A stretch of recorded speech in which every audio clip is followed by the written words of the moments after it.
Assalamualaikum warahmatullahi wabarakatuh. Selamat siang, salam sejahtera untuk kita semua. Perkenalkan, nama saya Pinasti Ayapsari dengan NIM 230246160, kelas B mahasiswi dari mata kuliah Hukum Ketenagakerjaan. Pada kesempatan ini saya akan memaparkan hasil penugasan yang berkaitan dengan Undang-Undang Kesejahteraan Ibu dan Anak atau UU KIA. Ulasan isi UU tersebut hingga keterkaitannya dengan kepastian hukum dalam UU Ketenagakerjaan.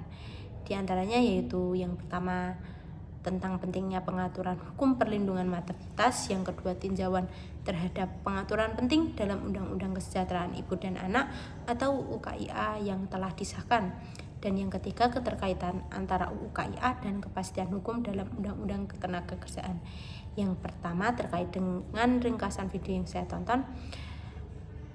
Video tersebut mengupas webinar nasional yang membahas rancangan Undang-Undang Kesejahteraan Ibu dan Anak atau RUU KIA yang saat itu masih dalam tahap pembahasan.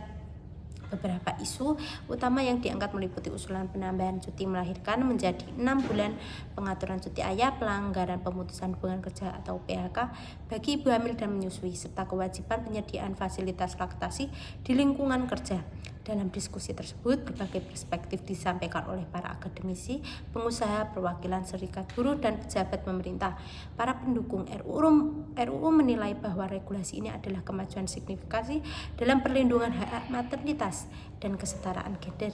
Sementara kalangan pengusaha mengkhawatirkan beban biaya tambahan dan dampak terhadap produktivitas. Selain itu, dibahas pula perlunya penyesuaian agar aturan baru ini tidak berbenturan dengan regulasi ketenagakerjaan yang telah ada. Kedua, mengenai pengaturan krusial yang tercantum dalam Undang-Undang Kesejahteraan Ibu dan Anak atau UU KIA yang kini sudah diundangkan. Beberapa ketentuan penting diantaranya yaitu perpanjangan masa cuti melahirkan menjadi 6 bulan yang dibagi menjadi 3 bulan sebelum persalinan dan 3 bulan setelah melahirkan. Yang kedua, pengaturan cuti ayah untuk mendorong peran aktif ayah dalam pengasuhan anak. Yang ketiga, pelanggaran PHK terhadap pekerja perempuan yang sedang hamil, melahirkan atau dalam masa menyusui. Yang keempat, kewajiban bagi pemberi kerja untuk menyediakan ruang laktasi dan waktu khusus bagi ibu menyusui di tempat kerja. Pengaturan ini tidak hanya berfokus pada aspek kesehatan ibu dan anak, melainkan juga bertujuan memperkuat peran keluarga dalam dunia kerja dan mendukung prinsip kesetaraan gender. Dan yang ketiga, mengenai kaitan UU KIA dengan kepastian hukum di dalam UU Ketenagakerjaan.